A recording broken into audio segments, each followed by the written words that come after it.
एक समय की बात है। शिवपुर नाम के गांव में रामू नाम का एक गरीब किसान अपनी पत्नी सीता, बूढ़ी माँ और नन्ही बेटी गुड़िया के साथ रहता था। रामू दिन रात मेहनत करता, गांव के जमींदार विष्णुलाल के खेतों में मजदूरी करके अपने परिवार का पेट पालता। उनके पास अपनी थोड़ी सी जमीन भी थी, जिस पर सीता दिन भर काम करती, सब्जियां उगाती और हर हफ्ते लगने वाले बाजार में बेचने जाया करती। सीता की सब्जियां ताजी और हरी भरी होती थीं, इसलिए पूरा शिवपुर उसी से खरीदता। बाजार के दिन गली में उसकी आवाज गूंजती। आओ भाई आओ, ताजी हरी सब्जियां ले जाओ, बस 20 रुपया किलो। सीता बेटी कैसी हो और गुड़िया की तबीयत कैसी है? मैं ठीक हूँ काका, गुड़िया भी अब ठीक है। और काकी नहीं दिख रही आज।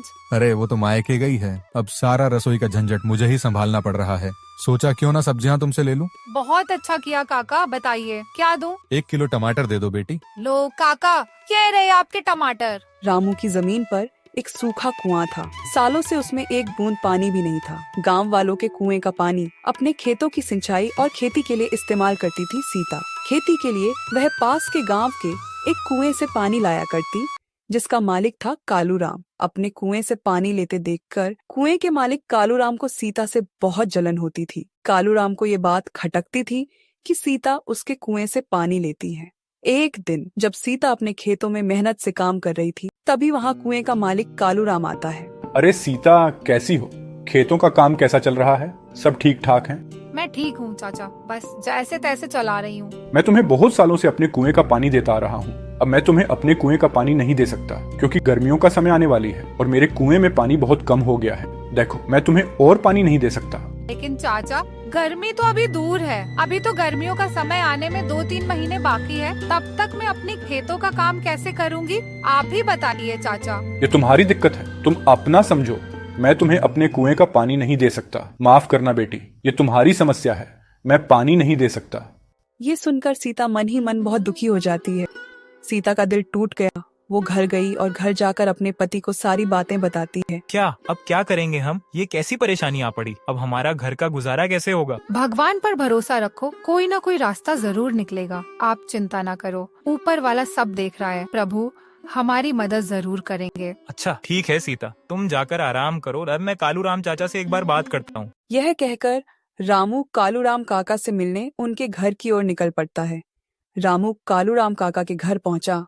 अरे रामू, मेरे घर कैसे आना हुआ? चाचा, मैंने सुना आपने पानी देने से मना कर दिया। मुझे सीता ने बताया कि आपने हमें कुएं का पानी देने से मना कर दिया। ये बात सच है कि मैंने सीता को अपने कुएं का पानी लेने के लिए मना कर दिया। हाँ रामू, अब मैं और पानी नहीं दे सकता। मेरा कुआं सूख रहा है। ऐसा क्या हो गया कालूराम काका? देखो रामू, मैं तुम्हें कई सालों से अपने कुएं का पानी देता आ रहा हूँ और इस बार गर्मियों का समय आने वाली है। इस कारण मेरे कुएं का पानी बिल्कुल सूख कर कम हो गया है। अगर मैं तुम्हें अपने कुएं का पानी देता हूँ तो मुझे गर्मियों में बहुत परेशानी होगी। पर चाचा, अभी तो गर्मी आने में समय है। गर्मियाँ आने में 2-3 महीने का समय है। तब तक मेरे खेतों का क्या होगा? मैं कुछ नहीं जानता सन। मैंने सीता को भी कहा था कि यह तुम्हारी समस्या है। मैं तुम लोगों को और अपने कुएं का पानी नहीं दे सकता। देखो बेटा, मैं अब और मदद नहीं कर सकता। रामू कालूराम काका को कुएं का पानी देने के लिए मनाने का बहुत कोशिश करता है। रामू बहुत विनती करता रहा, लेकिन कालूराम टस से मस नहीं हुआ। फिर रामू दुखी होकर थक हार के अपने घर की ओर निकल पड़ता है। क्या हुआ? काका ने क्या कहा? कालूराम चाचा, नहीं, माँ ने काका ने पानी देने से मना कर दिया। कह रहे थे अगर मैं तुम्हें पानी देता हूँ तो मुझे गर्मियों में बहुत परेशानी होगी। पानी के बिना क्या होगा? हमारे सारे खेत तो सूख जाएंगे और हमारा गुजारा कैसे होगा? क्यों ना हम अपना सूखा कुआं खुदवा लें? वह जो हमारा पुराना कुआं है, उसको खुदवाने में कितना खर्च लगेगा? उसमें खर्च तो बहुत आएगा, कम से कम 10,000 तो लग ही जाएंगे। हमारे पास इतने पैसे तो हैं ही नहीं। अगर मैं खुद से ही कुआं को खोद दूं? अगर तुम खुद ही खुदाई कर सको? क्यों नहीं, अगर मिस्त्री कर सकता है तो मैं क्यों नहीं। अच्छा सीता, कल सुबह सुबह दोनों कुएं के पास चलेंगे। देखो सीता, उसमें एक भी बूंद पानी नहीं है, लेकिन हम कोशिश जरूर करेंगे। सीता जाओ, मुझे बहुत भूख लग रही है। जाओ, घर में जो कुछ भी है वो फटाफट लेकर आओ। इतने ही बीच में उन्हें एक आवाज सुनाई देती है।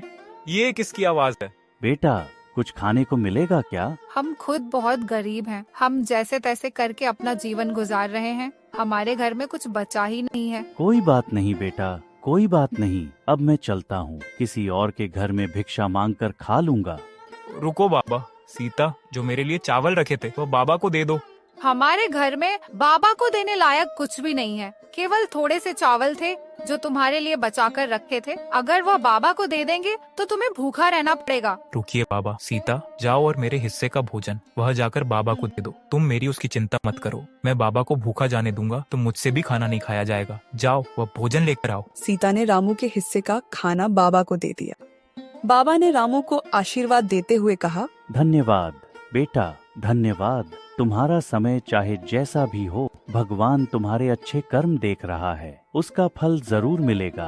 भले ही तुम्हारा अभी दिन बुरा चल रहा हो, मगर ऊपर वाला सब देख रहा है, वह एक दिन तेरी अवश्य सुनेगा। फिर अगले दिन सुबह सुबह दोनों अपने कुएं की खुदाई करने अपने खेत की ओर चल देते हैं। फिर रामू कुएं में नीचे उतरकर कुएं की खुदाई शुरू कर देता है। घंटों की मेहनत के बाद अचानक कुएं की एक पत्थर के अंदर से पानी निकलने लगता है।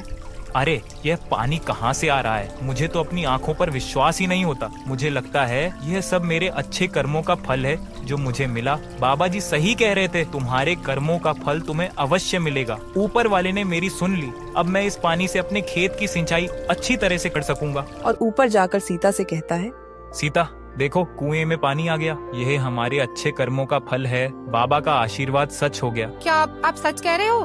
प्रभु ने हमारी सुन ली। अब हमें खेती करने में कोई परेशानी नहीं होगी। ये उस भिक्षुक बाबा की दुआ है और शायद हमारे अच्छे कर्मों का फल है। अब हम अपने खेतों को खुद सींच सकेंगे। इस कहानी से हमें यह सीखने को मिलता है कि जो सच्चे मन से मेहनत करता है और दूसरों की मदद करता है, भगवान उसकी मदद जरूर